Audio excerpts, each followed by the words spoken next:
Puji nama Tuhan. Shalom. Boleh sampai saya kasih samping kiri kanannya. Shalom. Oke. Yesus baik, amin. Amin. Ada sukacita? Amin. Ada sukacita, amin. Puji nama Tuhan. Kalau kita boleh kembali di bulan yang baru, bulan Februari tahun 2025, yang tahun sungguh luar biasa. Di awal tahun sampai saat ini, semua karena Tuhan Yesus baik dalam kehidupan kita. Sebelum kita mulai ibadah kita, boleh sama-sama kita tundukkan kepala, kita mau berdoa.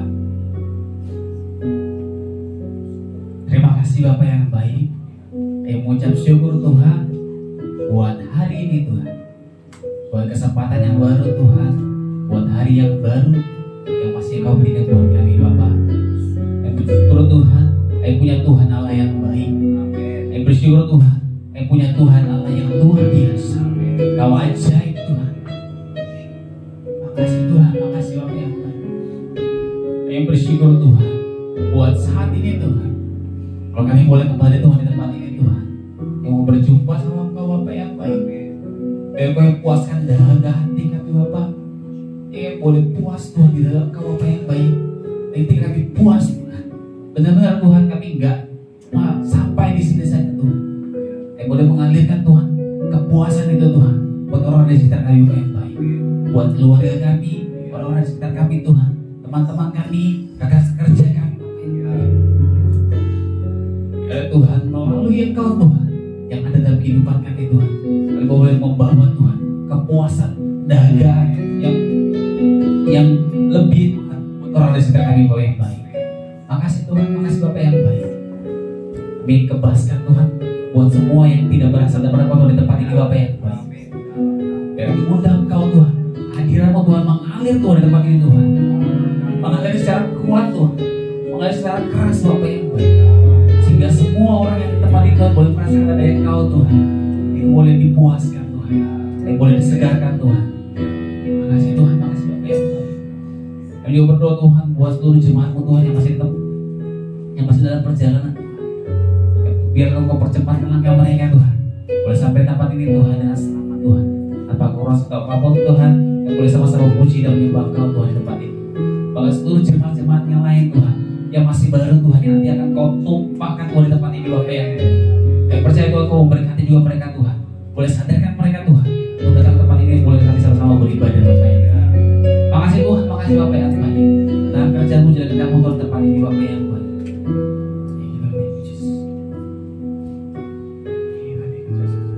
Boleh sama-sama kita mau bersyukur, kita mau menyembah Tuhan. Dia Allah yang luar biasa, Allah yang layak kita sembah, Dia Allah yang layak kita puji. Kami sembah Kau, ya Yesus. Kami puji Kau, ya Yesus. Kami agungkan, kami muliakan, sebab Kau Allah yang layak disembah, Allah yang layak dipuji.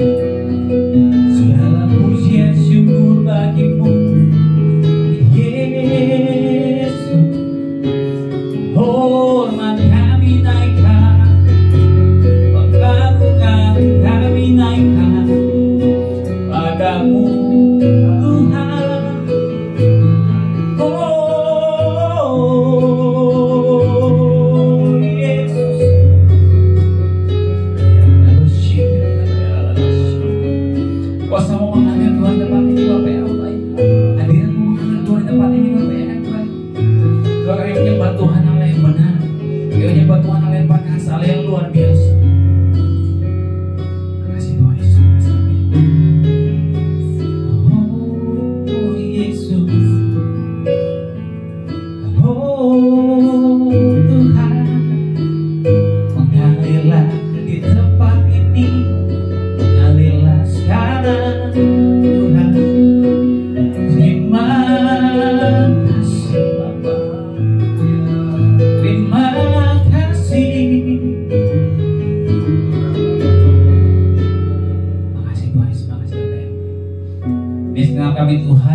Biarkan hari ini Tuhan Yesus kami boleh dipenuhkan dengan sukacita Bapa yang baik.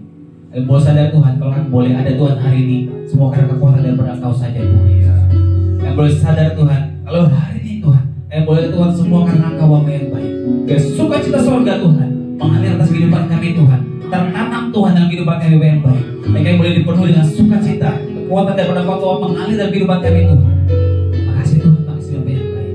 Sebentar kami memuji, kami menyembah Engkau Tuhan. Ucapan syukur kami, doa kami Tuhan, dalam nama Yesus kami bersyukur, sama-sama kita boleh katakan amin. Kembali saya menyapa Shalom. Ada suara kita amin. Yang amin bicaranya apa ini lagi? Boleh salam sampai kiri kanannya, sampai kasih senyum, karena bahagia itu menular.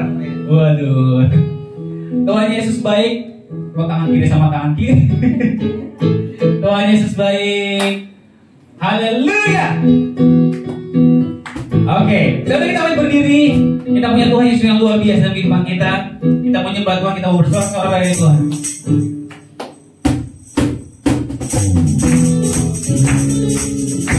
Makasih Tuhan, makasih Bapak yang baik.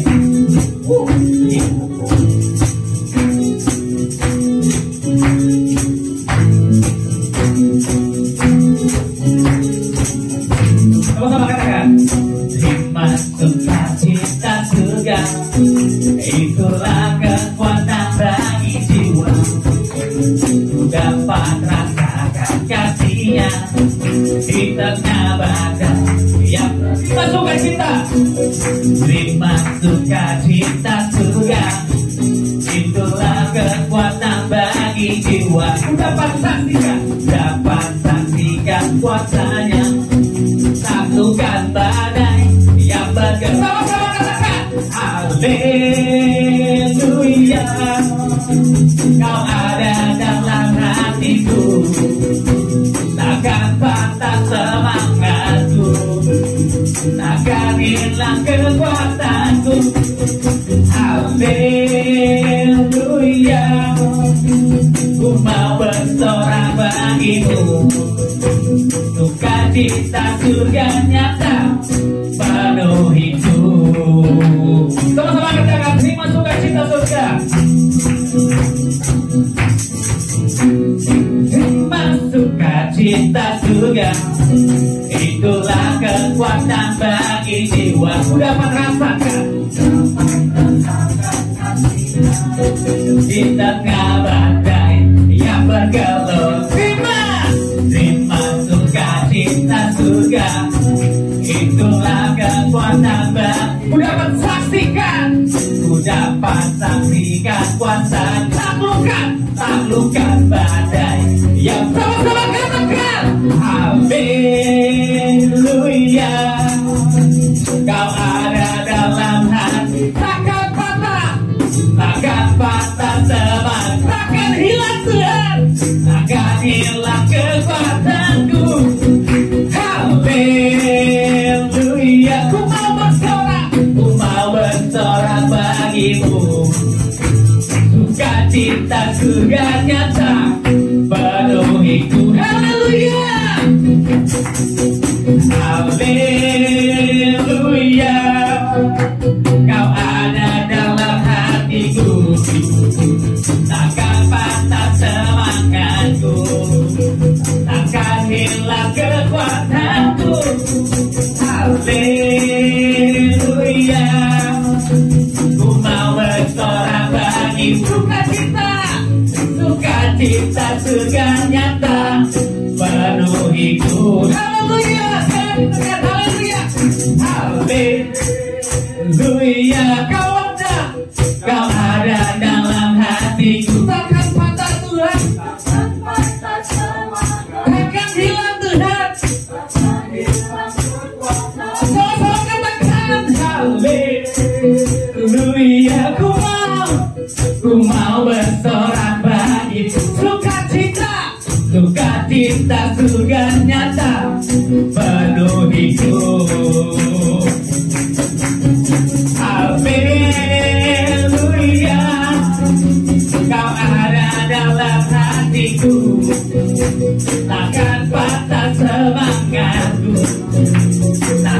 Inilah kekuatanku. Haleluya. Ku mau bersorak bagi sukacita. Sukacita surga nyata. Penuhiku sukacita. Sukacita surga nyata. Penuhiku. Sama-sama katakan sukacita. Sukacita surga nyata. Penuhiku. Beriku mulai bagi Tuhan Yesus yang luar biasa. Amin. Ada dua cita baliknya, amin. Dalam Tuhan Yesus yang luar biasa kehidupan kita. Kau kekuatanku, penopang hidupku, pasti keselamatan. Kau buktikan Tuhan, kau buktikan kasih setiamu. Kau benteng hidupku, tak akan ku takut, sebab tahu kau besertaku. Yesus jaminan hidup. Sama-sama katakan kau kekuatanku. Kau kekuatanku, penopang hidupku, pasti keselamatan. Kau buktikan setiamu. Kau benteng hidupku, akan ku takut, sebab ku tahu kau besertaku. Yesus lagi jaminan ini. Katakan kau kekuatanku. Kau kekuatanku, penopang hidup, pasti keselamatan. Kau buktikan kasih setiamu. Benteng hidupku, tak akan ku takut, sebab tahu kau besertaku. Yesus jaminan hidup. Kau kekuatanku, kau kekuatanku, penopang hidup, pasti keselamatan. Kau buktikan kasih kau benteng hidupku, tak akan ku takut, sebab ku tahu kau besertaku. Yesus jaminan hidup. Kau kekuatanku, kau kekuatanku, penopang hidupku, pasti keselamatan. Kau buktikan kasih setiamu. Kau benteng hidupku, tak akan ku takut, sebab ku tahu kau besertaku. Yesus jaminan hidup. Katakan kau kekuatanku. Kau kekuatanku, penopang hidupku, pasti keselamatan. Kau buktikan kasih setiamu. Kau benteng hidupku, tak akan ku takut, sebab ku tahu kau besertaku. Yesus jaminan hidup. Yesus jaminan hidupku. Yesus jaminan hidupku. Berikanlah bagi masalah yang luar biasa kehidupan kita. Saya percaya kembali duduk. Ada sukacita, amin? Waduh. Sekali lagi ada sukacita, amin? Biasa hidup dalam Tuhan, amin. Biar pujian ini benar-benar menjadi doa dalam kehidupan kita, bahwa Tuhan Yesus satu-satunya kekuatan kehidupan kita, dan kita yakin dan percaya, kita berserah penuh sama Tuhan. Biarlah Tuhan yang terus bentengi kehidupan kita. Makasih Tuhan Yesus, makasih Tuhan. Thank you Lord Yesus. Kami bersyukur kami punya Tuhan Allah yang luar biasa. Kami bersyukur kami punya Bapa yang baik. Kami bersyukur kami punya sahabat yang karib banget, yang gak pernah tinggalkan kami, yang selalu pegang tangan kami Tuhan dalam keadaan suka maupun dalam keadaan duka. Makasih Tuhan, makasih Tuhan. Thank you Jesus. Ya, bersyukur, apa ya, bersyukur. Kami mengangkat tangan kami Tuhan, kami mau berserah Tuhan sama Engkau Tuhan. Kami tahu Tuhan, Engkau punya kekuatan yang sungguh sangat luar biasa.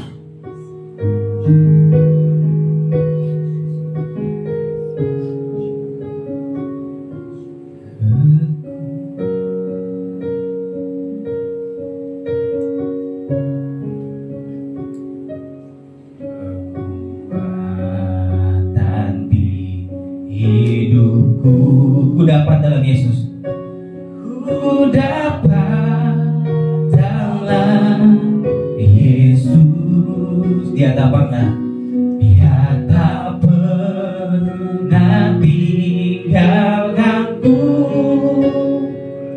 Setia menopangku. Ayo berseru berharap dalam Yesus. Sama-sama kita akan puji dari awal. Kekuatan hidup kami Tuhan, kami dapat dari Engkau Tuhan.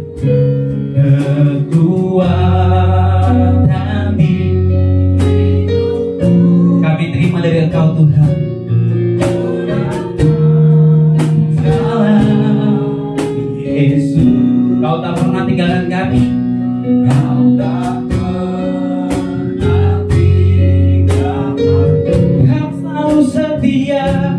setia menopangku. Ku berseru, kami berharap dalam Yesus. Sama-sama katakan ajaib Kau Tuhan, penuh kuasa. Ajaib Kau Tuhan, penuh kuasa, sanggup pulihkan keadaanku. Dalam tangan-Mu seluruh hidupku tak akan goyah selamanya. Ajaib Kau Tuhan, ajaib Kau Tuhan, penuh kuasa, sanggup pulihkan keadaanku. Dalam tangan-Mu seluruh hidupku tak akan goyah selama. Sekali katakan ajaib Kau Tuhan, ajaib Kau Tuhan, penuh kuasa, sanggup pulihkan keadaanku. Dalam tangan-Mu seluruh hidupku tak akan goyah selamanya. Ajaib Kau Tuhan, penuh kuasa, sanggup pulihkan keadaanku. Dalam tangan-Mu seluruh hidupku tak akan goyah selamanya. Ajaib Kau Tuhan, penuh kuasa, sanggup pulihkan keadaanku. Dalam tangan-Mu seluruh hidupku tak akan goyah selamanya. Thank you Jesus. Kami tahu kami punya Tuhan Allah yang ajaib. Dan kami mau terus Tuhan bersama-sama dengan Engkau Bapa yang baik. Kami mau terus Tuhan tinggal di dalam Engkau Bapa yang baik. Kami mau terus Tuhan mengalami kuasa-Mu Tuhan. Kami mau terus Tuhan mengalami kasih-Mu Tuhan Yesus. Kami mau terus Tuhan mengalami keajaiban Tuhan, tapi keajaiban dari Kau Bapa yang baik.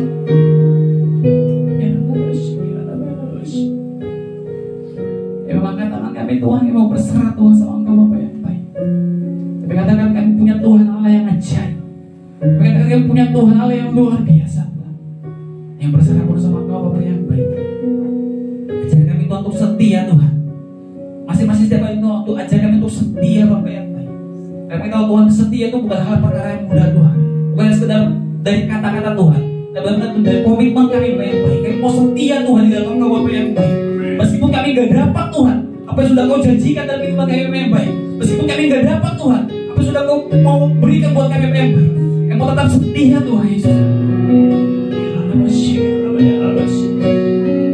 Berikan kami hati yang mau setia Tuhan. Berikan kami hati yang mau setia Tuhan.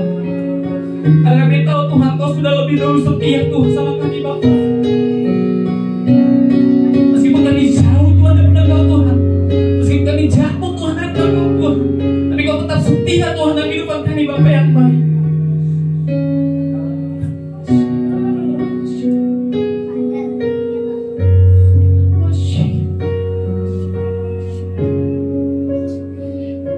Kami sembah Kau Tuhan Yesus. Mari sama-sama kita mau sembah Tuhan. Kami sembah Kau Tuhan, kami muliakan, kami agungkan Kau Bapa, kami tinggikan, kami muliakan Kau Tuhan. Segala pujian syukur bagi-Mu, pujian pengemasmuran bagi-Mu Tuhan. Ya Yesus, Tuhan Allah yang perkasa, Allah yang luar biasa. Oh, oh, oh, oh. Kami mengangkat tangan kami berserah, kami naikkan pujian kami Tuhan, kami memuji, kami naikkan mazmur, kami bermazmur Tuhan. Semua bagi nama-Mu Tuhan Yesus. Berkaryalah dalam setiap kami, berdatanglah Tuhan. Oh, oh, ya Roh, Kau Raja di atas segala raja, Tuhan Allah yang setia, Tuhan Allah yang tak pernah tinggalkan kami, Tuhan Allah yang selalu ada, sahabat terbaik kami. Ya Yesus, oh, makasih Tuhan Yesus, makasih Bapa. Kami tahu Tuhan Kau Allah yang setia, Kau setia dalam kehidupan kami Bapa yang baik. Bahkan Kau juga setia Tuhan dalam kehidupan keluarga kami Tuhan. Kau juga setia Tuhan dalam kehidupan teman-teman kami Bapa yang baik. Kau setia Tuhan buat gereja kami Tuhan. Kau setia Tuhan buat Bapak Ibu Gembala kami Tuhan. Kau setia Tuhan buat kota kami Tuhan. Kau setia Tuhan buat bangsa kami Bapak yang baik.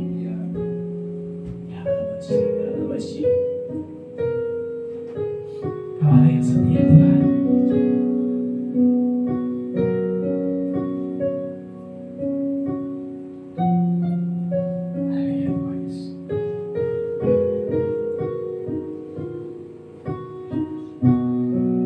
Ajaib Kau Tuhan, penuh kuasa, sanggup pulihkan keadaanku. Dalam tangan-Mu seluruh hidupku tak akan goyah selama. Sekali katakan ajaib Kau Tuhan. Ajaib Kau Tuhan, penuh kuasa, sanggup pulihkan keluargaku. Dalam tangan-Mu seluruh hidupku tak akan goyah selama. Ajaib Kau Tuhan, ajaib Engkau Tuhan penuh kuasa, sanggup pulih gerejaku, gerejaku dalam tangan-Mu, seluruh hidupku tak akan goyah. Salam ajaib Kau Tuhan, ajaib Kau Tuhan penuh kuasa, sanggup pulih negaraku, negaraku dalam tangan-Mu, seluruh hidupku tak akan goyah. Sudah kita boleh berdiri. Sekali katakan ajaib Kau Tuhan, ajaib Kau Tuhan penuh kuasa, sanggup keadaanku, keadaanku dalam tangan-Mu, seluruh hidupku tak akan goyah. Selamanya ajaib Kau Tuhan penuh kuasa, sanggup Kau pulihkan. Kami percaya keadaanku, amin, dalam tangan-Mu, seluruh hidupku tak akan goyah. Sekali lagi katakan ajaib, ajaib Kau Tuhan, Tuhan yang dahsyat, kuasa, sanggup pulihkan keadaanku, dalam tangan-Mu, seluruh hidupku tak akan goyah. Selamanya tak akan goyah, tak akan goyah. Selalu tak akan goyah, tak akan goyah. Selamanya.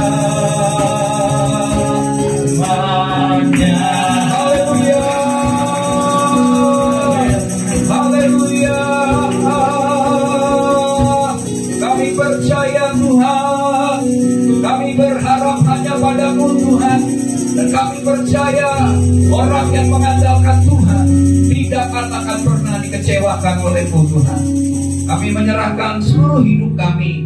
Pada saat kami berharap, pada saat kami bersandar, Tuhan senantiasa menolong kami, Tuhan senantiasa mengangkat kami, Tuhan senantiasa memulihkan hidup kami. Terima kasih Bapa, pagi hari ini kembali kami datang kepada-Mu Tuhan. Kami mau berjumpa dengan Tuhan, sebab Engkaulah satu-satunya yang kami rindukan. Engkau yang kami kasih, Engkau yang baik Tuhan, Engkau yang setia, Engkau yang senantiasa menuntun langkah-langkah hidup kami. Kami tidak mau terbawa situasi dunia yang semakin tidak pasti dan kacau. Kami hanya berharap kepada Tuhan. Dan kami tahu di tahun 2025 ini kami punya pengharapan-pengharapan yang baru. Kami punya perjanjian, kami punya jaminan yang baru di dalam Tuhan. Pada saat kami datang kepada Tuhan dengan hati yang baru, dengan sikap hati yang benar, dengan kerinduan kepada Tuhan. Engkau berkata, berbahagialah mereka yang lapar dan haus akan kebenaran, maka Tuhan akan memuaskan dahaga kami. Pagi hari ini kembali kami rindu akan firman Tuhan. Kami buka hati Tuhan, beri kami hikmat kewahyuan, berikan telinga untuk mendengar seperti seorang murid, hati yang peka untuk mendengar suara dari hati-Mu sendiri Tuhan. Dan biarlah Engkau berbicara secara khusus kepada kami pagi hari ini. Dalam nama Tuhan Yesus Kristus, semua kita yang siap mendengarkan firman bersama-sama katakan amin. Haleluya, puji Tuhan. Silakan duduk, Bapak Ibu Saudara. Shalom. Apa kabar? Haleluya, puji Tuhan. Ya, kalau kita senantiasa sukacita dalam Tuhan, Tuhan senang dengan orang-orang yang bersuka cita di dalam Tuhan. Amin. Kenapa kita bersuka cita? Karena kita percaya Tuhan senantiasa ada bersama dengan kita. Amin. Di tengah situasi yang berat dan sulit sekalipun, kita percaya kalau Tuhan ada bersama dengan kita. Kita tidak perlu khawatir, kita tidak perlu takut, tidak perlu gentar. Amin. Karena Allah kita adalah Allah yang setia dan menyertai hidup kita. Oke, hari ini Bapak Saudara, saya akan menyampaikan firman Tuhan dengan tema disiplin diri membentuk pribadi berdampak. Ya, bulan ini Bapak Saudara, tema daripada satu bulan, yaitu bulan Februari ini adalah dampak melalui karakter. Dan minggu ini kita akan merenungkan firman Tuhan, kita akan belajar firman Tuhan tentang disiplin diri membentuk pribadi berdampak. Oke, kita akan baca firman Tuhan di dalam 1 Timotius 4 ayat 6 sampai dengan ayat yang ke-13. 1 Timotius 4 ayat 6 sampai 13. Saya akan baca ayat yang ke-6, nanti Bapak Ibu Saudara baca ayat selanjutnya, ayat yang ke-7, kita bergantian sampai dengan ayat yang ke-13. Nanti ke-13 kita akan membaca bersama-sama. Oke ya? Sudah dapat? 1, 2, 3. Dengan selalu mengingatkan hal-hal itu kepada saudara-saudara kita, engkau akan menjadi seorang pelayan Kristus Yesus yang baik, terdidik dalam soal-soal pokok iman kita, dan dalam ajaran sehat yang telah kau ikuti selama ini. Ayat 7. Tetapi jauhlah tahayul dan dongeng nenek tua. Latihlah dirimu untuk ibadah. Ayat 8. Latihan badani terbatas gunanya, tetapi ibadah itu berguna dalam segala hal, karena mengandung janji baik untuk hidup ini maupun untuk hidup yang akan datang. Perkataan ini benar dan patut diterima sepenuhnya. Ayat 10.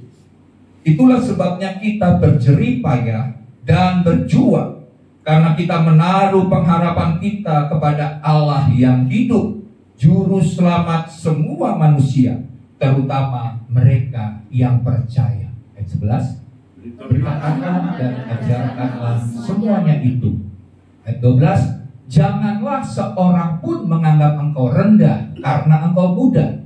Jadilah teladan bagi orang-orang percaya dalam perkataanmu, dalam tingkah lakumu, dalam kasihmu, dalam kesetiaanmu, dan dalam kesucianmu. Ayat 13 bersama-sama.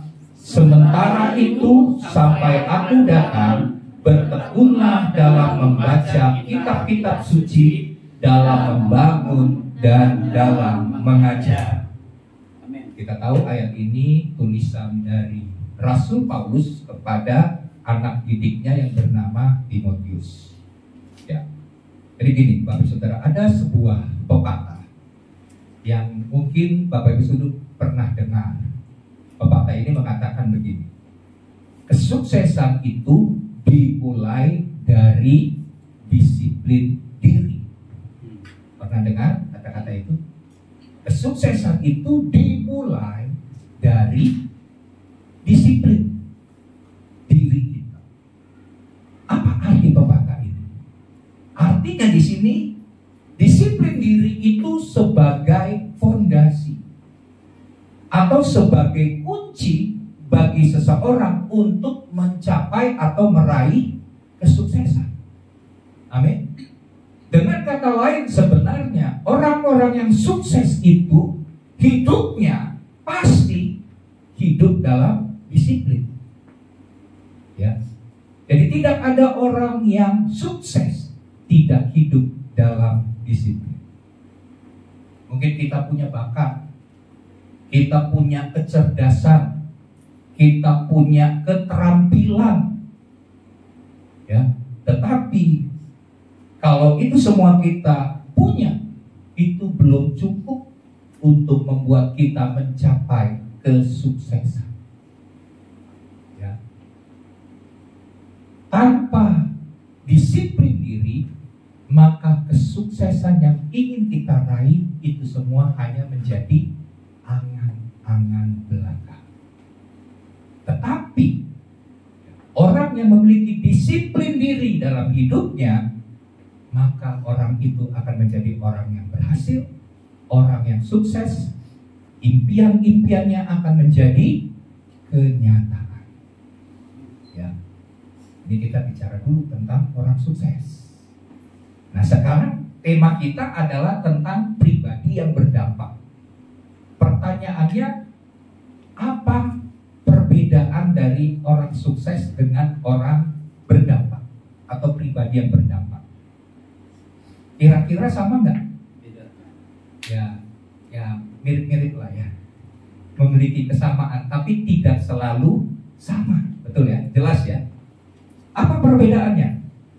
Orang sukses itu, Bapak Saudara, fokusnya adalah pencapaian akan dirinya sendiri.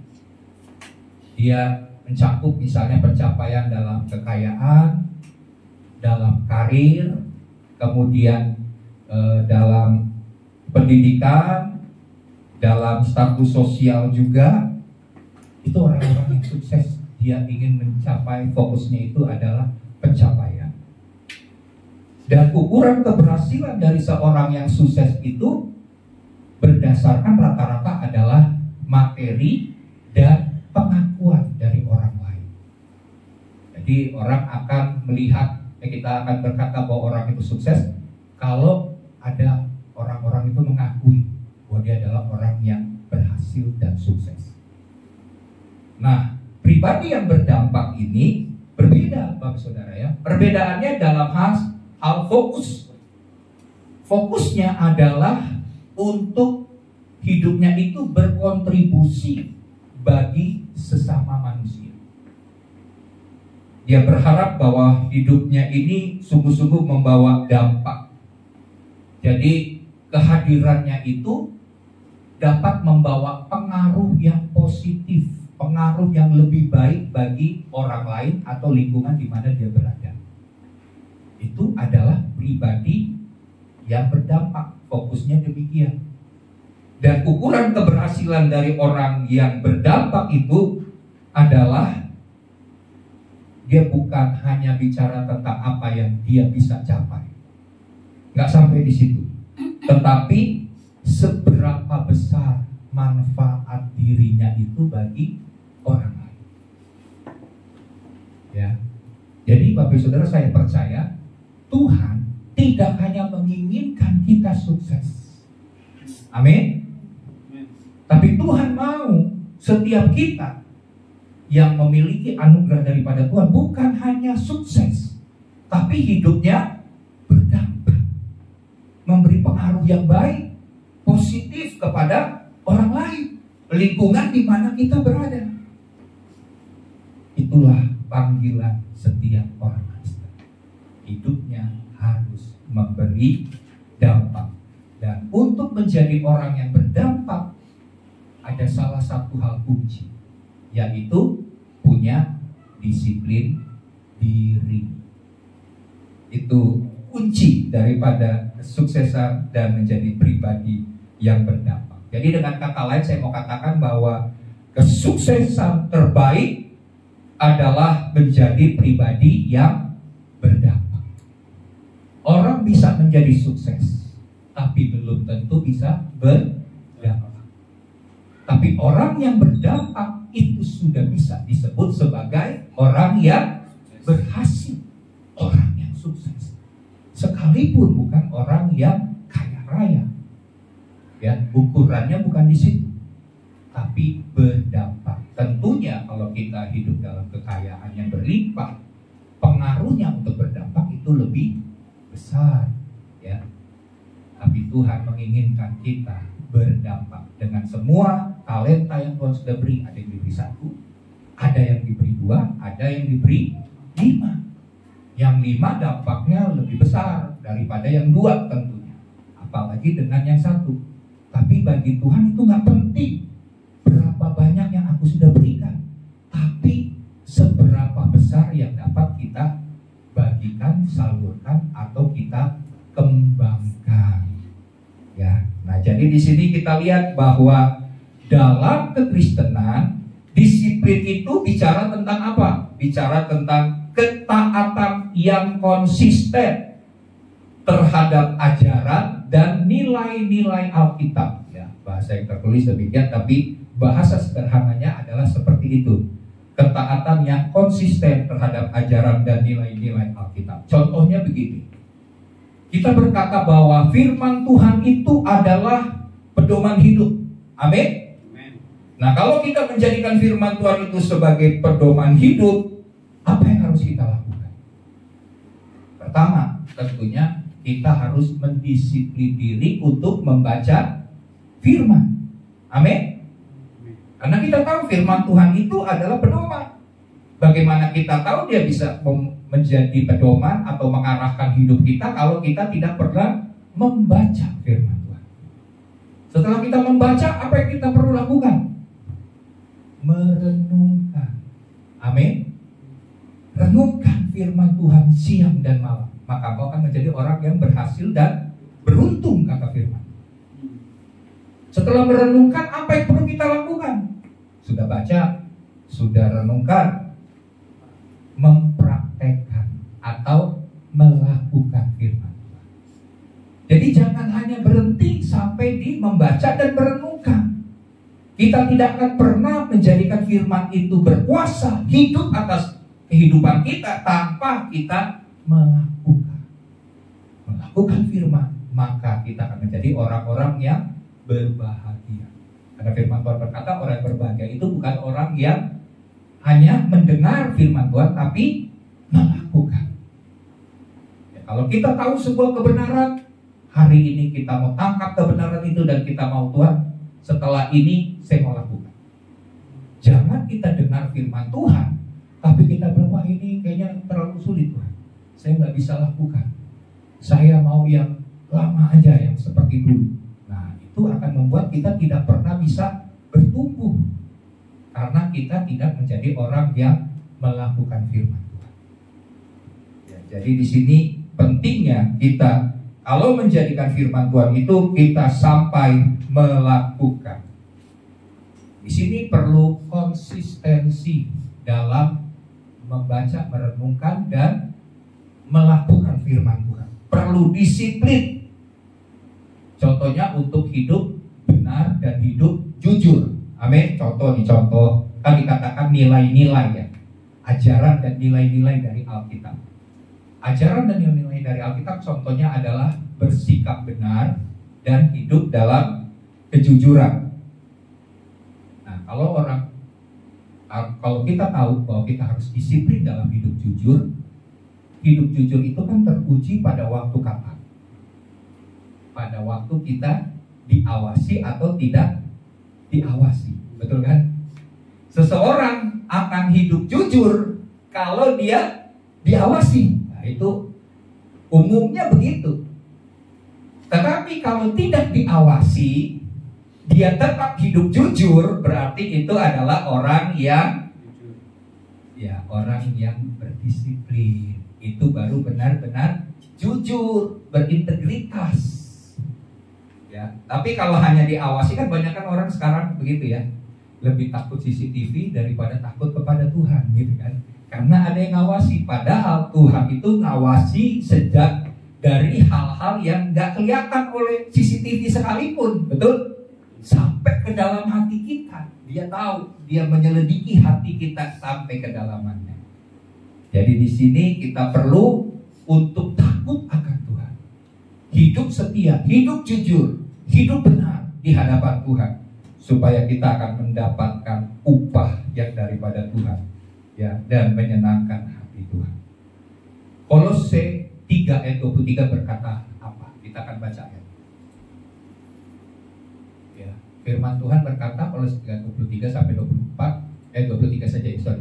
Apapun juga yang kamu perbuatlah dengan segenap hatimu. Amin. Untuk siapa? Untuk Tuhan, bukan untuk manusia. Sekarang begini. Ini orang misalnya mau berhasil, dia ini punya motivasi. Pertama, motivasi buat dirinya bisa menjadi orang yang berhasil. Dia mau jadi orang yang berhasil karena dia lihat, kok orang lain berhasil, saya juga harus berhasil. Itu motivasi dirinya. Tapi ada orang yang motivasi itu bukan buat dirinya, tapi buat orang lain. Nah, seringkali kalau kita lihat mereka yang punya motivasi melakukan hal itu untuk orang lain, itu lebih termotivasi daripada orang yang punya kerinduan supaya dia berhasil buat dirinya sendiri. Betul kan? Iya. Jadi orang yang mau berhasil untuk dirinya sendiri seringkali gampang goyah dibandingkan orang yang punya motivasi karena untuk orang lain. Contohnya gini, ada seorang pelari. Pelari ini dia mau merebut medali emas di Olimpiade contohnya. Waktu dia berlari, pikirannya adalah saya harus jadi orang yang berhasil meraih medali. Tapi waktu menghadapi tantangan yang berat dan tantangan yang besar, seringkali dia bisa mundur, bisa saja dia nyerah. Itu kan karena tantangan terlalu besar, terlalu berat, akhirnya dia mundur. Karena motivasinya hanya buat dirinya sendiri. Dia pikir, oh ya nantilah Olimpiade kan masih berikut-berikut masih bisa, saya bisa ikut kejuaraan-kejuaraan yang lain. Nanti berikut saya pasti bisa dapat juara lah. Kalau sekarang mungkin saya lagi lemah, lagi sakit, lagi nggak mood mau ngikuti kejuaraan itu, udahlah saya nggak ikut aja lah. Nah itu yang pertama. Tapi yang kedua, kalau untuk orang lain misalnya nih, seorang pelari ini dia mau merebut sebuah piala karena hadiah yang diberikan ini sangat besar, dan dia berpikir kalau saya dapat hadiah ini minimal saya bisa bantu orang tua saya yang sedang sakit parah. Betul nggak? Dia termotivasi melakukan hal itu sekalipun dia sedang nggak mood, sekalipun sedang dia berat, dia sulit, dia sedang mengalami tantangan yang berat, tapi motivasinya adalah saya harus jadi juara karena saya mampu jadi juara. Karena kenapa? Kalau saya juara, saya bisa tolong orang tua saya yang berobat karena biayanya sangat besar. Itu termotivasi karena orang lain. Tapi Alkitab mengatakan ini lebih lagi.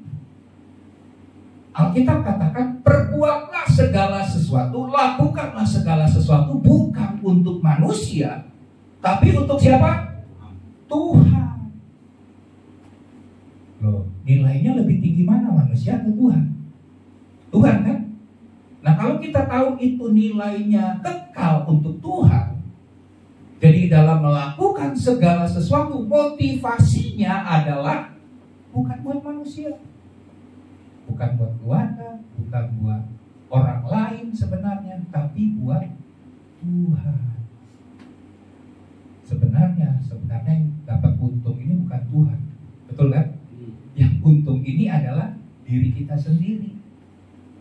Kalau kita jadikan Tuhan sebagai motivasi kita, diri kita ini mendapatkan hasil yang luar biasa karena kita termotivasi untuk jadi orang yang berhasil. Tapi demikian juga kita akan mendapatkan upah yang kekal di sorga karena melakukannya bagi Tuhan, dan Tuhan memperhitungkan perbuatan-perbuatan kita. Tuhan mencatat, jadi nggak pernah sia-sia. Dampaknya bukan sementara, tapi dampaknya kekal. Ini luar biasa. Jadi di sini kita lihat bahwa kalau kita memiliki motivasi atau kerinduan, kita melakukannya untuk Tuhan, sebenarnya kita lebih termotivasi untuk hidup benar, untuk hidup jujur, hidup dalam integritas. Mazmur 24 ayat yang ketiga. Mari kita lihat Mazmur 24 ayat yang ketiga. Firman Tuhan ayat ketiga dan keempat ya. Kita baca begini. Siapakah yang boleh naik ke atas gunung Tuhan? Siapakah yang boleh berdiri di tempatnya yang kudus? Berarti ada syaratnya dong. Yang boleh naik ke gunung Tuhan dan yang tetap bisa berdiri di hadapan Tuhan di tempatnya yang kudus. Siapa? Orang yang seperti apa? Ayat 4 berkata, orang yang bersih tangannya dan yang murni hatinya. yang tidak menyerahkan dirinya kepada penipuan, dan yang tidak bersumpah palsu. Berarti dengan kata lain, orang yang benar atau orang yang hidup jujur, dialah yang bisa berdiri di hadapan Tuhan, bisa melayani Tuhan, bisa menyenangkan hati Tuhan. Jadi di sini jelas ya, bahwa kalau kita menyadari firman Tuhan adalah pedoman, kita harus hidup benar, hidup kudus, hidup takut akan Tuhan, hidup jujur, hidup dalam pertobatan, maka kita akan mendapatkan janji-janji Tuhan yang luar biasa. Ya, jadi di sini kita lihat bahwa orang yang murni hatinya. Slide-nya kita lihat. Jadi begini, jelas bahwa perubahan kecil yang disertai dengan disiplin akan membawa kepada perubahan yang besar.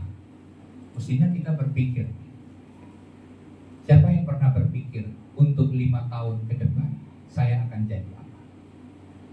Atau 10 tahun, ya jangan 10 tahun lah, lamaan 5 tahun. Aduh Pak, 5 tahun juga takutnya saya nggak sampai 5 tahun hidupnya. Ya udah 1 tahun gitu ya, 1 tahun. Karena 5 tahun kepanjangan Pak, ya udah nggak apa-apa.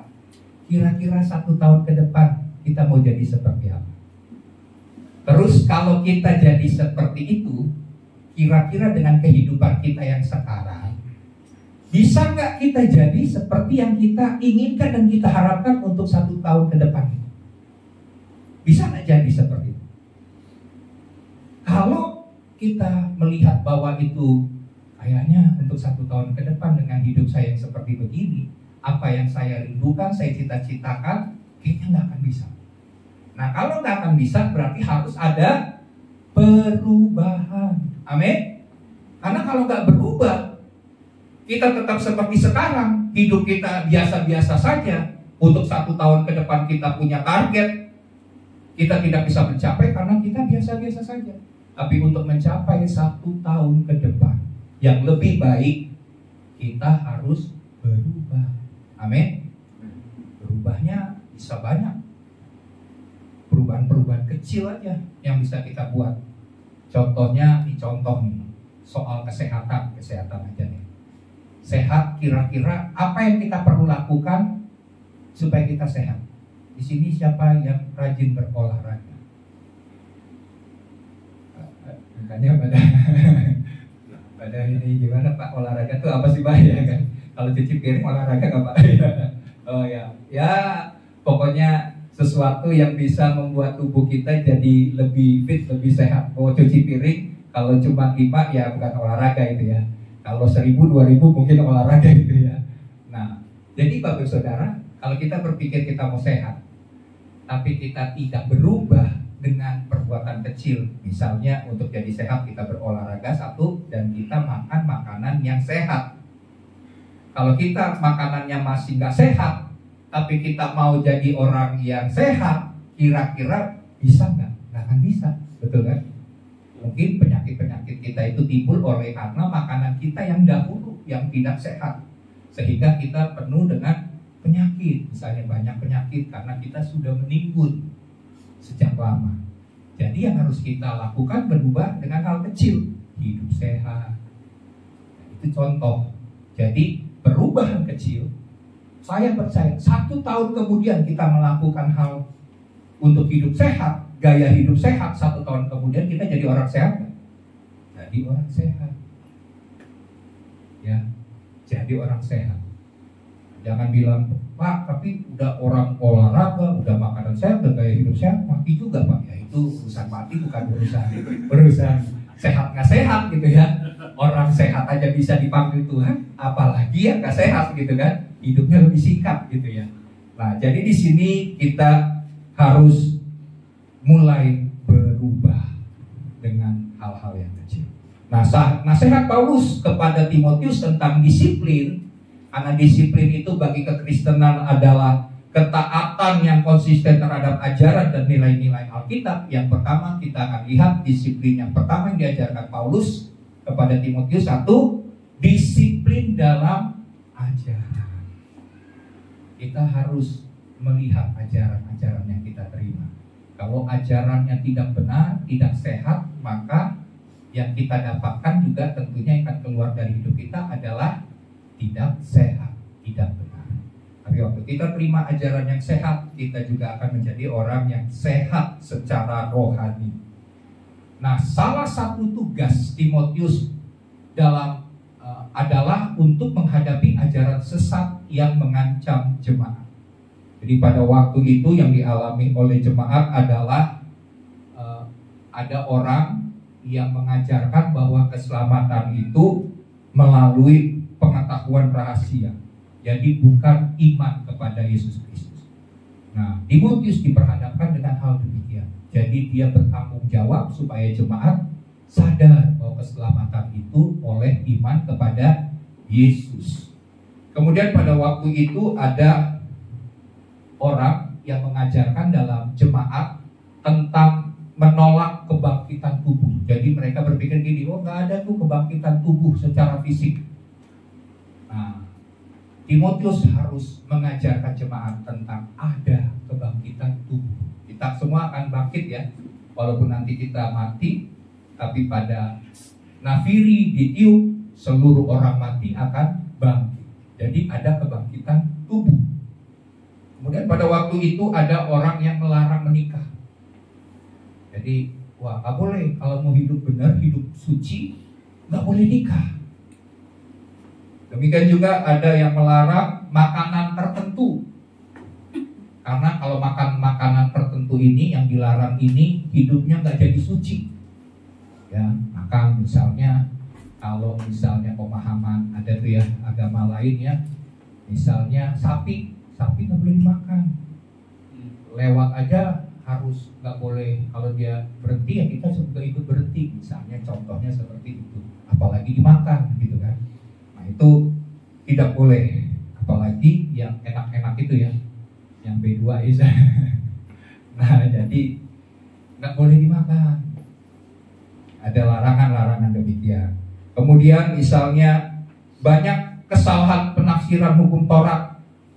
Mereka lebih tertarik kepada mitos-mitos, kepada dongeng-dongeng, kepada silsilah-silsilah yang panjang, yang gak berguna. Pokoknya gak boleh ini, gak boleh itu ya, karena mitos mengatakan begini, karena dongeng atau cerita orang tua mengatakan demikian, jadi kita gak boleh. Jadi banyak larangan-larangan. Dan oleh sebab itu Paulus mengajarkan kepada Timotius tentang ajaran yang benar ya. Dan ajaran yang benar itu tidak didapat secara instan, namun perlu tekun dan memakan proses. Jadi di sini jelas kita perlu untuk disiplin dan konsisten dalam menggali firman Tuhan. Ya, butuh waktu, butuh proses untuk kita dapat memahami sebuah kebenaran. Kadang-kadang kita baca Alkitab kan, sudah baca sudah, terus apa yang didapat? Nggak tahu, nggak ngerti, pokoknya baca aja. Ya udah, kan butuh waktu kadang-kadang kan. Baru ketika kita menghadapi sebuah peristiwa, baru kita paham, oh ayat itu bicara begini, baru saya mengerti kebenaran ini. Ternyata maksudnya ayat ini adalah demikian gitu ya. Jadi untuk satu kebenaran aja, untuk kita memahaminya butuh waktu, butuh proses. Nah kita harus paham itu. Terkadang waktunya panjang gitu ya. Contohnya untuk yang sederhana misalnya gini, kita mengatakan Tuhan itu baik, amin. Tuhan itu baik, amin. Kalau Tuhan itu baik, kenapa ada kesulitan? Kenapa ada penderitaan? Iya kan? Kita berpikir gini, ya kalau kita sekarang, kita mungkin yang sedang alami penderitaan, kita gampang bilang, wah pokoknya penderitaan itu untuk membentuk kita menjadi lebih baik lagi, membentuk karakter kita menjadi lebih dewasa. Tapi waktu kita mengalami penderitaan yang berat, kadang-kadang kita untuk memahami Tuhan itu baik, kadang-kadang bisa goyah juga kan, amin ya. Mana janji Tuhan? Mana kebaikan Tuhan? Padahal kita tahu ayatnya bahwa segala sesuatu ya kan yang terjadi dalam hidup kita itu semuanya untuk mendatangkan kebaikan. Nah, untuk memahami Tuhan itu baik, Tuhan itu adil aja kita sering kali bisa goyah. Sampai kita menyadari bahwa sungguh Tuhan itu baik, sungguh Tuhan itu adil, sungguh Tuhan itu penuh kasih. Itu yang harus kita alami. Jangan sampai kita baru menghadapi masalah diuji oleh firman yang kita dengar, kita langsung mundur, kita langsung menyerah, kita mulai meragukan kebaikan Tuhan. Nah, seringkali kita mengalami demikian, tapi kita mau terus belajar. Amin ya. Saya percaya kita semua sedang belajar. Di gereja nggak ada orang yang sempurna, yang baik. Ya, kita semua ini sedang dibentuk supaya kita menjadi lebih baik. Dan jadikan firman Tuhan, kebenaran itu sebagai pedoman. Amin ya. Untuk membuat kita menyadari bahwa Tuhan itu baik dalam segala hal. Tuhan itu baik. Oke? Nah, memang tidak mudah digoyahkan oleh pengajaran yang tidak atau pengajaran yang palsu. Ya. Seringkali kita sendiri bingung membedakan ini ajaran sehat atau ini ajaran palsu, betul kan? Ajaran asli atau ajaran palsu, ajaran sehat atau ajaran tidak sehat. Nah, kita perlu memahami dengan jelas. Makanya lewat khotbah, lewat firman Tuhan, lewat kita menggali firman Tuhan atau bertanya, kalau bingung bertanya kepada pendeta, minimal kepada hamba Tuhan gembala. Amin. Tanyakan, Pak, kok firman Tuhan bilang begini, sedangkan firman Tuhan yang lain bicaranya beda lagi, misalnya begitu. Nah, itu bukan bertentangan, tetapi sebenarnya kita yang kadang-kadang belum paham tentang sebuah kebenaran. Ya, kita jangan digoyahkan dan kita harus melihat segala sesuatu itu dengan tepat supaya jangan dipalsukan atau digoyahkan. Ya, kita harus misalnya mulai belajar tentang pemahaman atau mendalami pengakuan iman. Karena pengakuan iman GBI kan ada ya, jelas ya. Banyak hal. Nanti Bapak Ibu Saudara juga bisa lihat apa saja pengakuan iman GBI. Keselamatan itu apa? Hidup kudus itu apa? Baptisan Roh Kudus itu apa? Terus pembenaran oleh iman itu apa? Kedatangan Tuhan itu juga apa? Amin. Kita harus tahu supaya kita betul-betul memiliki pemahaman soal pokok-pokok iman dan ajaran yang sehat. Oke, itu yang pertama. Dan yang kedua, mari kita lihat yang kedua, disiplin dalam kebaktian. Disiplin dalam kebaktian. Ayat 7 dan 8 berkata begini, saya akan baca ya. Ayat 7 dan 8. Tetapi jauhilah tahayul dan dongeng nenek tua, latihlah dirimu beribadah. Latihan badani terbatas gunanya, tetapi ibadah itu berguna dalam segala hal, karena mengandung janji baik untuk hidup ini maupun untuk hidup yang akan datang. Beribadah atau berbakti adalah kegiatan yang membutuhkan disiplin, benar kan? Siapa yang mau beribadah malas? Nah, itu karena kenapa? Karena perlu disiplin. Untuk datang beribadah kan banyak tantangannya kan? Hujan, ya kan? Tantangannya males, ya tantangannya apalagi ada temen nih ngajak jalan-jalan gitu ya misalnya, dan banyak hal. Nah, itu membutuhkan disiplin. Itulah sebabnya sering, karena itu bicara soal disiplin, hal itu sering ditinggalkan oleh sebagian orang. Orang itu nggak mau yang disebut dengan disiplin, betul nggak? Mau didisiplin nggak? Rata-rata, waduh, jangan dulu deh. Ini kayaknya berat, dan tergantung hati saya lah. Kalau saya mau ya udah, tapi kalau nggak jangan paksa ya kan? Kita nggak mau untuk bicara soal disiplin, karena disiplin itu berat. Ibadah itu juga disiplin. Contohnya siapa? Daniel. Daniel disiplin nggak? Disiplin dalam beribadah. Berapa kali sehari? 3 kali sehari dia berdoa, memuji, berdoa, menyembah Tuhan. 3 kali sehari. Padahal dia orang sibuk. Nah, di luar kita agama lain, mereka disiplin nggak? Disiplin beribadah. Berapa kali? Sembahyang 5 waktu. Kita berapa waktu? Sembarang waktu. Ada tak terbatas katanya gitu ya. Oh, kita pokoknya di mana-mana dalam hadirat Tuhan. Jadi udah kita 24 jam, Pak. Waduh, luar biasa gitu. Nah, tapi kita perlu beribadah, dan ibadah itu butuh disiplin. Butuh disiplin. Oke, jadi di sini sebenarnya kalau kita memperhatikan, kenapa orang contohnya tidak mau berbakti beribadah? Karena disiplin. Penyebabnya apa? Tadi saya sudah singgung. Males, ya. Yang ngomong kayaknya, yang ngomong berarti tahu kebenaran. Males. Kita jujurlah semua. Kalau bicara soal disiplin, males.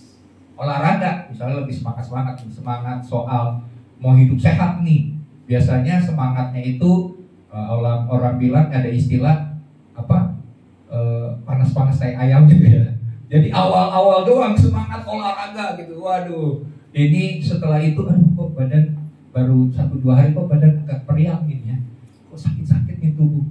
Udah malas. Nah, itu penyebab yang membuat kita tidak disiplin.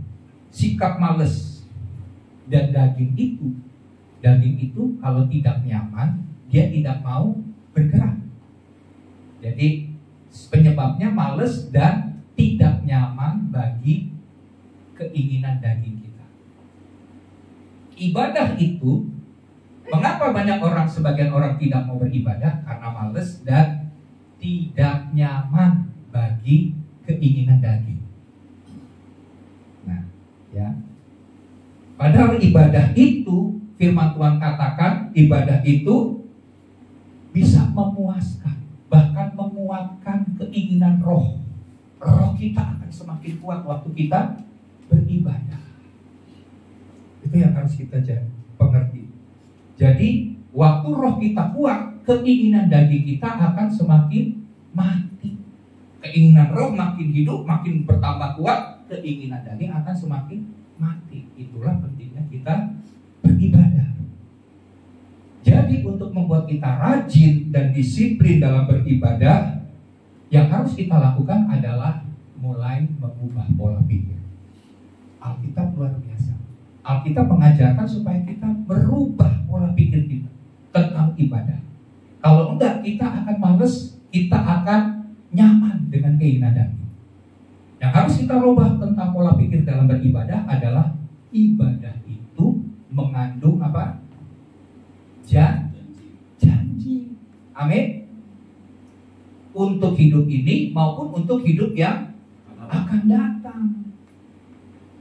Jadi itu dulu yang harus kita masukkan dalam pikiran kita. Oh, ibadah itu berguna bukan secara fisik, karena latihan badani terbatas, hanya sebatas fisik. Tapi ibadah itu mengandung janji yang luar biasa. Nah, itu yang harus dirubah. Oh, berarti saya perlu penting untuk beribadah supaya keinginan daging saya makin mati, keinginan roh saya semakin kuat. Jadi bisa menang menghadapi keinginan daging. Ya. Nah, jadi terus Ibrani 10 ayat 25 kita baca dulu. Ibrani 10 ayat 25. Firman Tuhan berkata apa? Ibrani 10 ayat 25. Janganlah kita menjauhkan diri dari pertemuan-pertemuan ibadah kita, seperti dibiasakan oleh beberapa orang. Tetapi marilah kita saling menasihati dan semakin giat melakukannya menjelang hari Tuhan yang mendekat. Jadi di sini harus mulai dengan perubahan pola pikir. Ibadah itu bukan hanya mengandung janji, tapi marilah kita beribadah karena di situ kita bisa mendengar nasihat dari firman Tuhan. Nasihat dari Tuhan. Dan harus kita semakin giat melakukannya karena Tuhan akan datang. Dan kedatangannya itu sudah sangat dekat. Kalau kita lihat bencana alam, peristiwa perang, hal-hal yang terjadi di masyarakat sekarang ini, semua orang sudah menyadari bahwa ini akan mau dekat-dekat dengan kiamat. Betul kan? Apalagi dengan teknologi AI. Wah, ini Cina sudah buat namanya DeepSeek. ini teknologi katanya lebih murah daripada yang dimiliki oleh Amerika, ChatGPT. ChatGPT ini AI juga ya. Jadi terjadi perang AI. Kalau terjadi perang AI, wah serem. Bapak Ibu pernah nonton nggak waktu lagi perayaan tahun baru di Cina itu ada 1000 drone, 1000 drone ya, 10.000 atau 1000 drone untuk merayakan hari tahun baru ya. Wah lampu-lampunya luar biasa. Itu untuk perayaan. Tapi kalau kira-kira itu untuk dipakai sebagai teknologi perang militer, wah drone itu kalau nyerang orang, misalnya dipakai peralatan militer, senjata, nembak itu pasti tepat ke mata kita ya, misalnya ke kepala, itu pasti nggak akan, kalau udah ditarget itu pasti kena. Coba 10.000 itu tadinya dibikin perayaan dirubah jadi senjata perang. Wah, kita mau nembak pakai apa gitu? Itu perang AI, perang teknologi. Saya nggak tahu kemarin Bapak Ibu Saudara dengar nggak ada berita bahwa rupiah itu jadi berapa? Tadinya kan harga rupiah itu dengan dolar Amerika berapa? 16.000 sekian. Ya 16.000 sekian.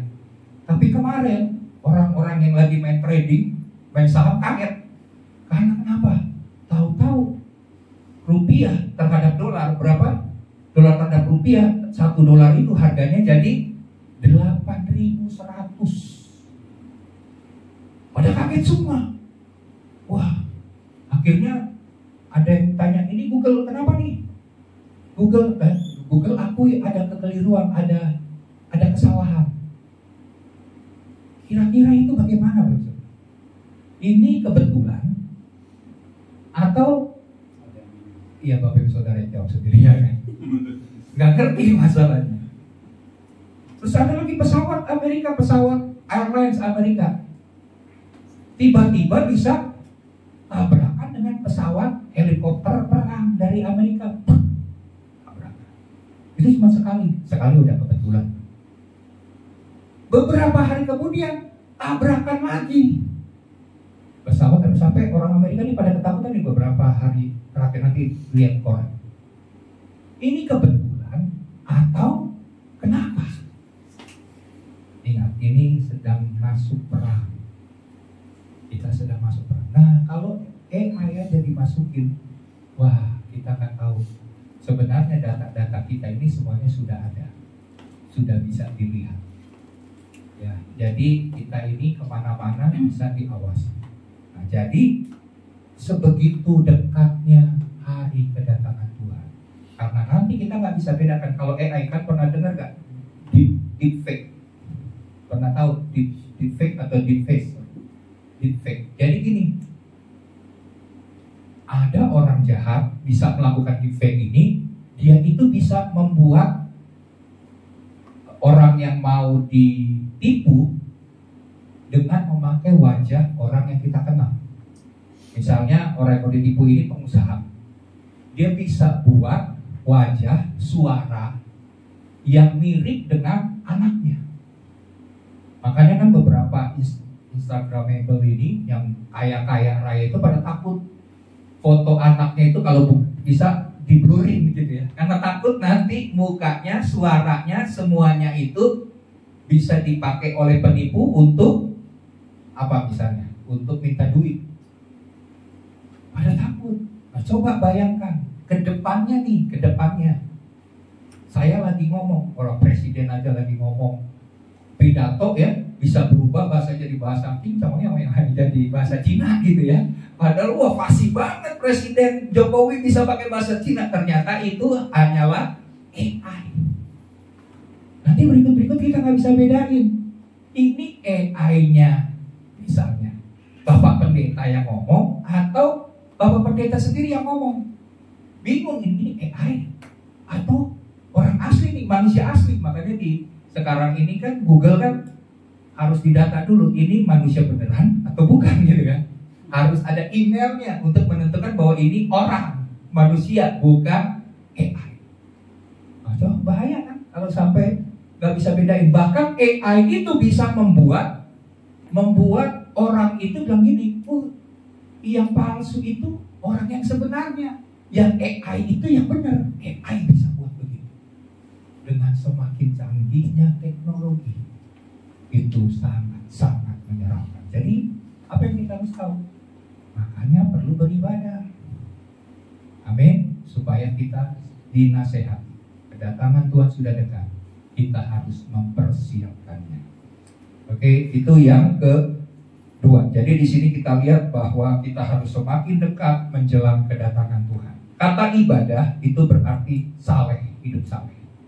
2 Timotius 3 ayat 5. 2 Timotius 3 ayat 5 kita baca ayatnya.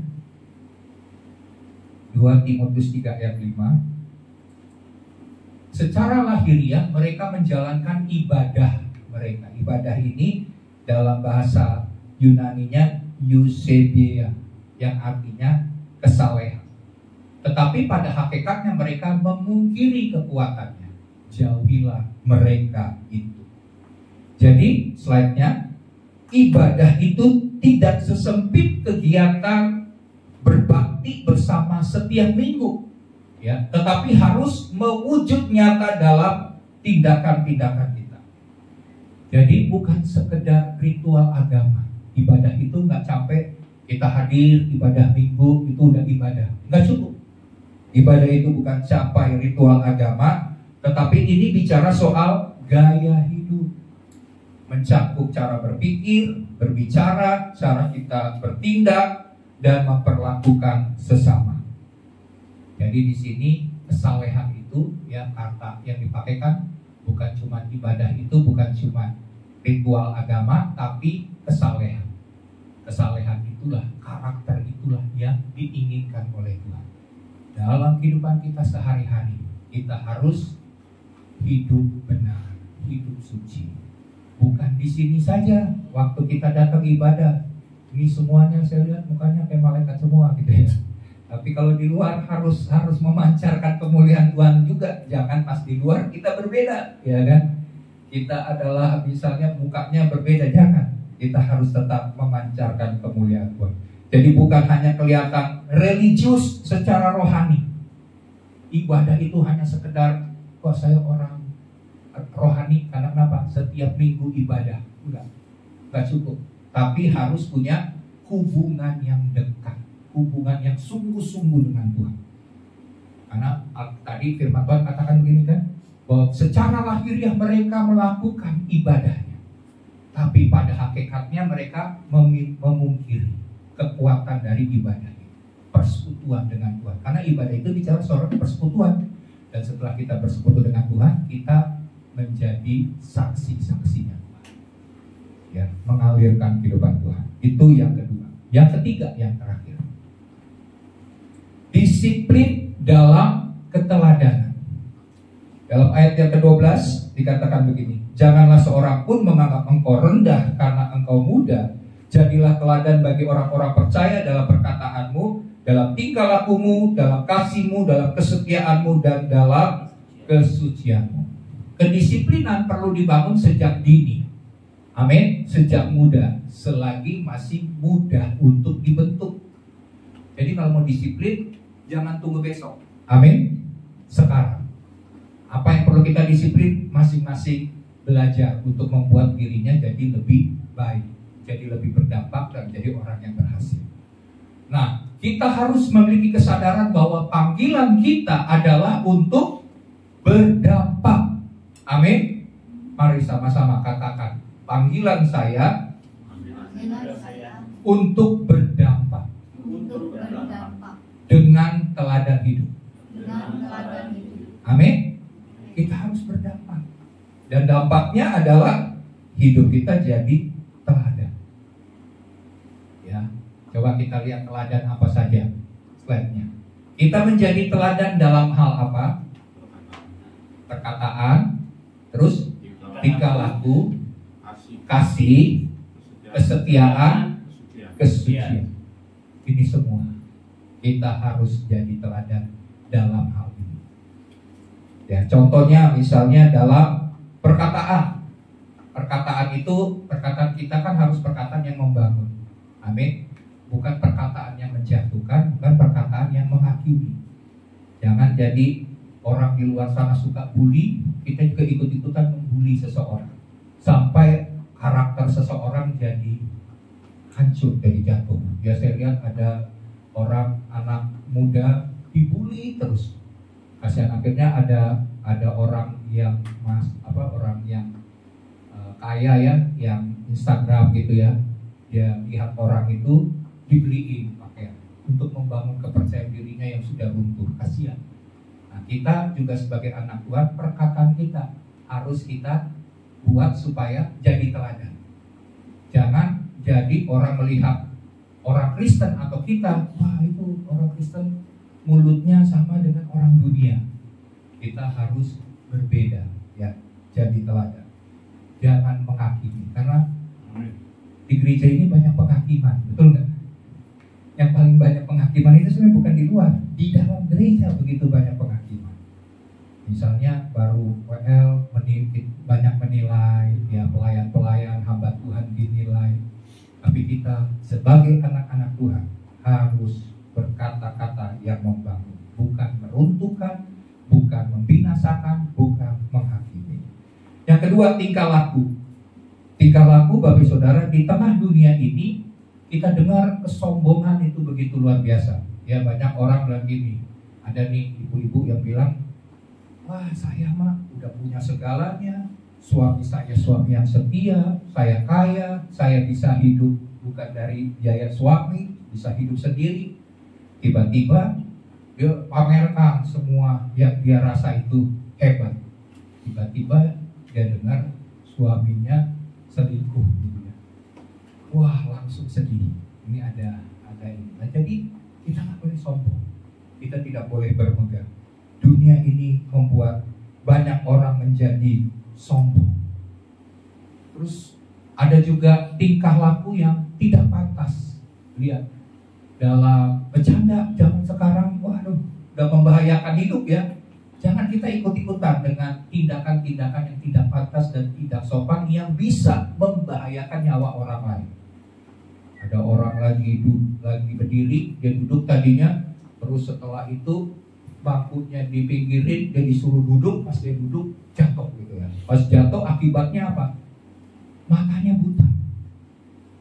Begitu banyak yang terjadi di tengah dunia. Tapi tingkah laku kita harus tetap menjaga norma-norma, yaitu harus rendah hati dan juga sopan. Amin. Harus perkataan kita, oh orang Kristen ini sopan. Dia tahu untuk berterima kasih. Apalagi generasi Z ya. Kalau kita tidak didik generasi Z zaman sekarang ini, mereka kadang-kadang tidak tahu etika, norma-norma yang benar. Nah, sebagai orang tua kita harus ajarkan. Karena dunia sekarang ini, waduh, semua serba relatif. Padahal ada norma-norma yang harus kita ajarkan kepada anak-anak generasi kita sekarang. Tingkah laku harus jadi teladan. Yang ketiga, kasih.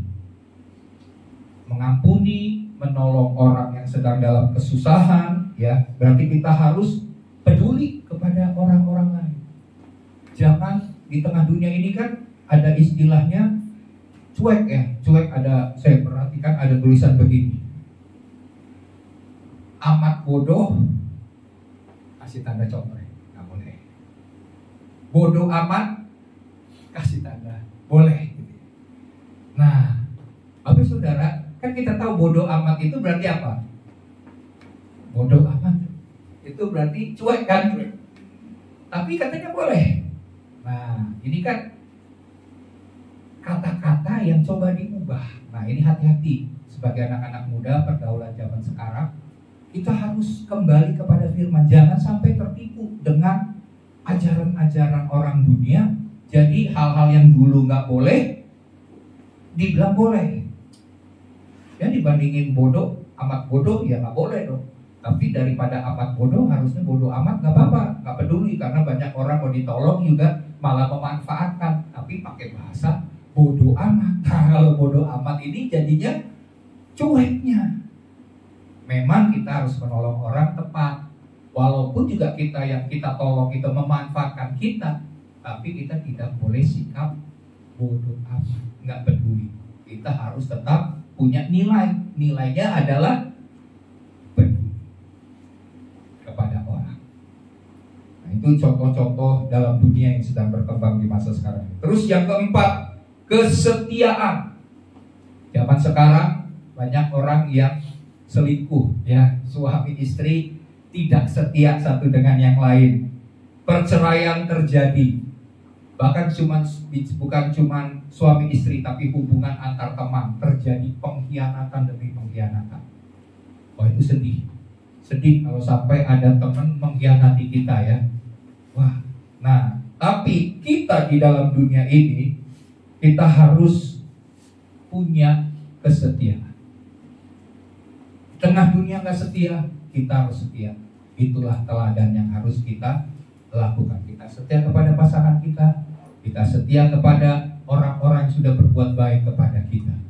Jangan waktu senengnya aja ikut, tapi waktu nggak senangnya meninggalkan. Itu berarti sebenarnya orang-orang yang tidak setia. Yang kelima, yang terakhir, kesucian. Zaman sekarang kesucian itu sangat langka, ya. Banyak pergaulan-pergaulan bebas. Orang-orang masih SMP, masih SD, ya, sudah kehilangan keperawanan. Sedih, Bapak Ibu Saudara. Nah, kita sebagai anak-anak Tuhan, kita yang punya anak, kita harus ajarkan anak-anak kita bahwa pernikahan itu adalah hal yang kudus. Amin.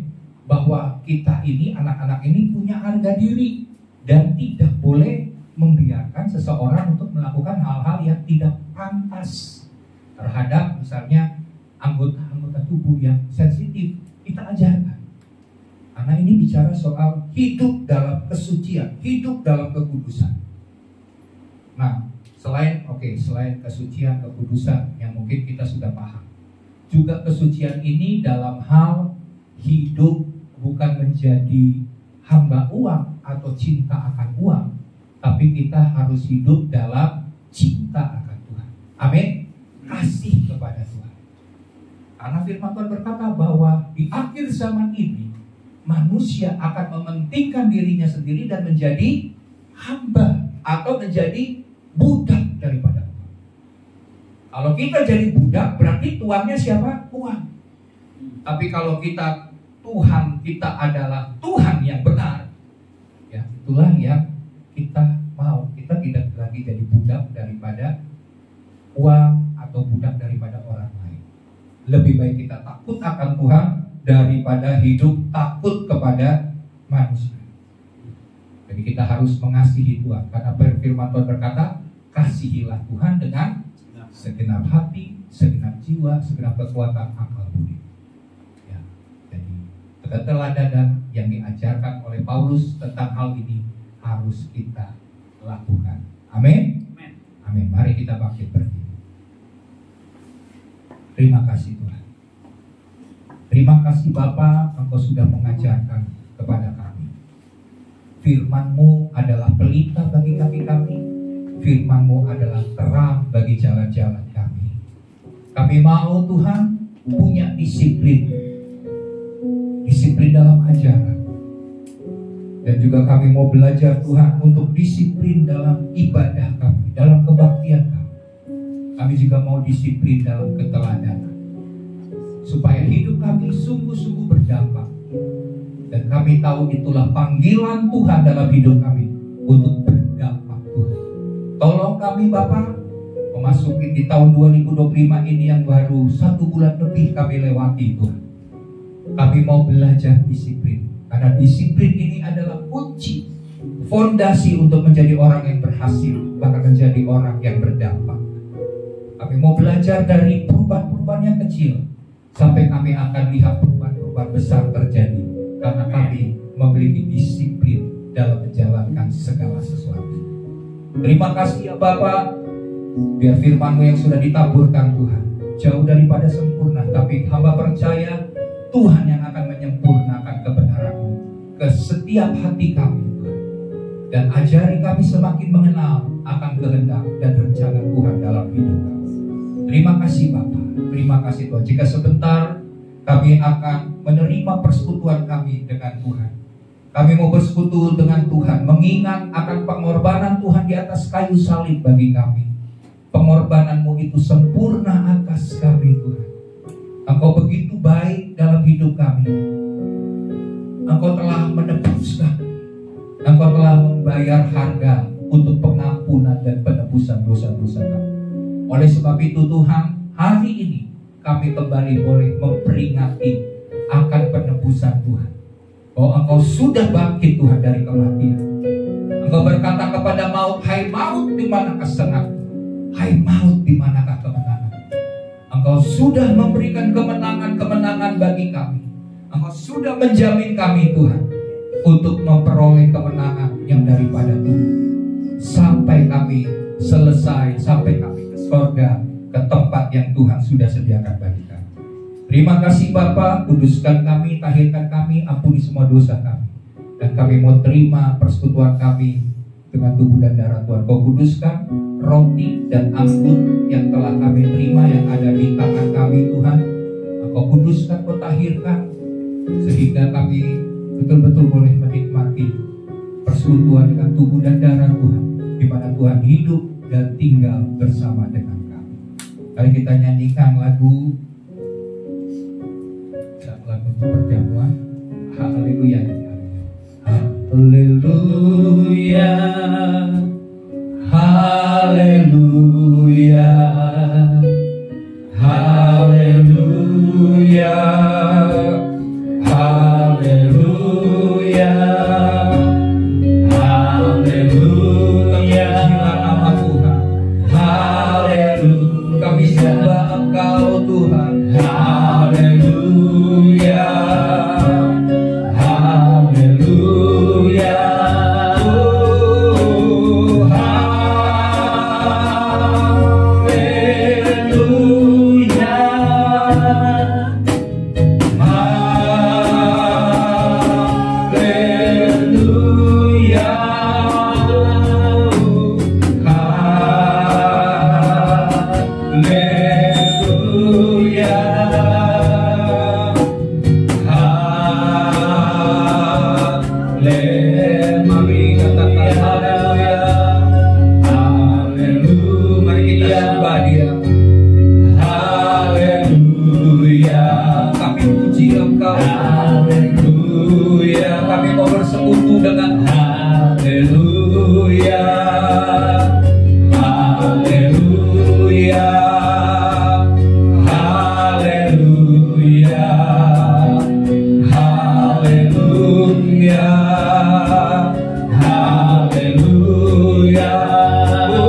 Kuteruskan kepadamu telah aku terima dari Tuhan, yaitu bahwa Tuhan Yesus pada malam waktu ia diserahkan mengambil roti, dan sesudah itu ia mengucap syukur atasnya.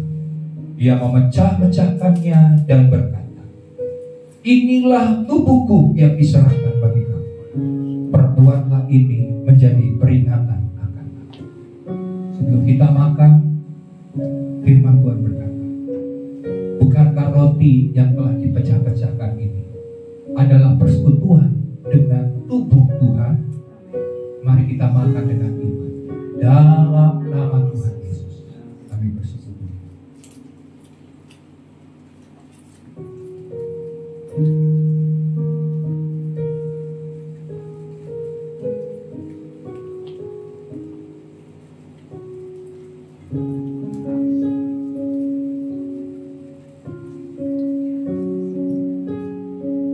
Terima kasih.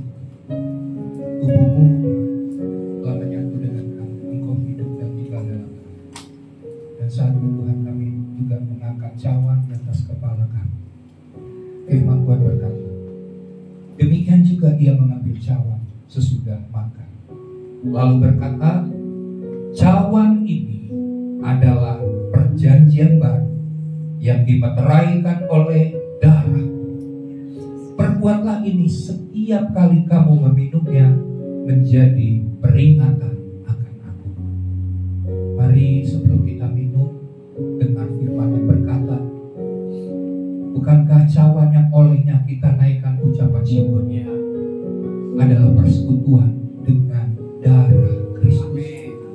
Mari kita minum dengan iman dalam nama Tuhan Yesus.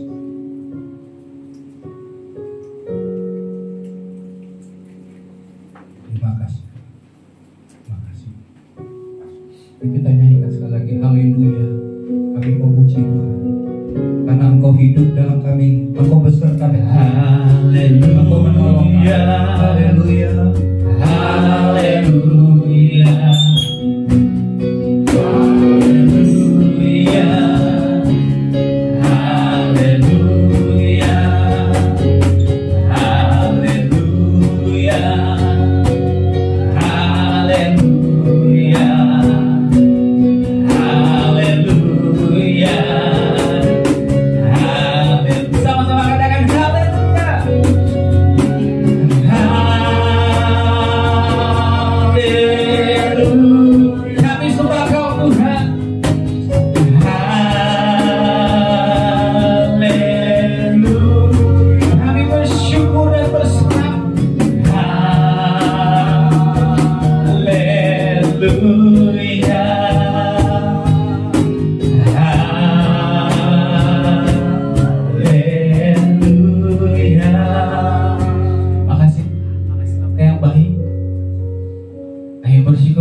Gak cuma dalam apa yang sudah kami lakukan saat ini Bapak yang baik, tapi untuk ke depannya Bapak yang baik.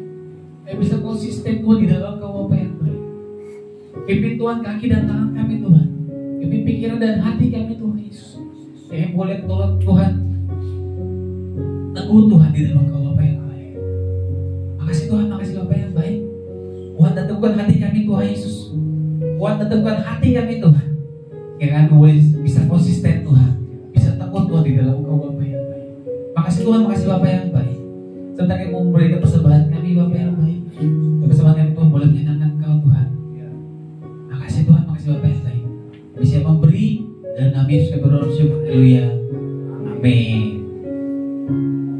Sama-sama kembali duduk.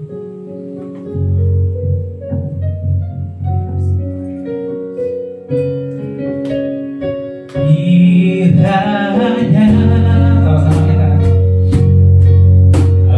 memberkati aku berlimpah-limpah dan memperluas daerah kami dan memperluas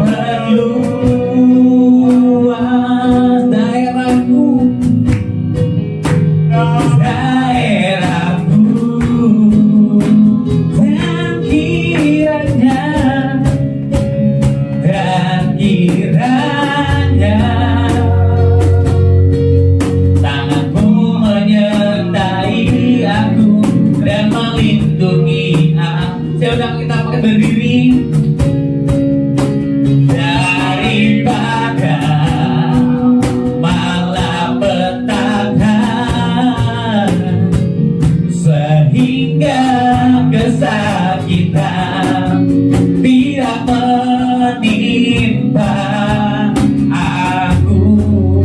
Kiranya Kau Tuhan Yesus, sama-sama sambil mengangkat tangan, kiranya Kau memberkati kami, Kau memberkati aku berlimpah-limpah dan memperluas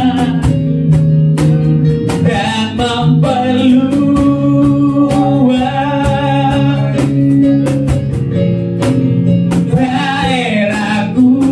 Saya udah Bapak Gembala. Dan kiranya tanganmu Tuhan dan melindungi aku daripada malapetaka, daripada malapetaka, sehingga kesakitan tidak menimpa kita, tidak menimpa aku. Tuhan mendengarkan, Tuhan mendengar dan menjawab doa. dan menjawab doa. Tuhan mendengarkan, Tuhan mendengarkan dan menjawab doa. haleluya, haleluya, haleluya. Terima kasih Tuhan, kami percaya Engkau akan membuat Tuhan hidup kami semakin bertumbuh, berkembang, berbuah-buah lebat seperti yang Tuhan janjikan. Terima kasih Kau setia mendengar setiap doa-doa kami dan menjawab segala doa-doa kerinduan hati kami Tuhan. Kami berdoa Tuhan, setiap persembahan yang kami beri, baik itu perpuluhan, persembahan khusus, persembahan sukarela yang kami persembahkan, Tuhan berlipat kali ganda memberkati seluruh jemaat Tuhan. Tuhan, kami juga berdoa bagi jemaat yang sakit dan tidak dapat hadir, dan mereka yang sedang mengalami pergumulan yang berat, Tuhan lawat mereka, sembuhkan, sehingga minggu ke depan mereka juga boleh hadir, dan juga mereka boleh mengalami jamaah lawatan pada saat kami beribadah. Sebab kami tahu di bait-Mu ya Tuhan Engkau hadir, dan kami semua yang hadir saat ini Tuhan berkati, Tuhan berlimpah-limpah Tuhan. Yang sakit Tuhan sembuhkan, yang berbeban berat Tuhan bebaskan, Tuhan lepaskan, yang terikat Tuhan lepaskan dari semua hal yang jahat.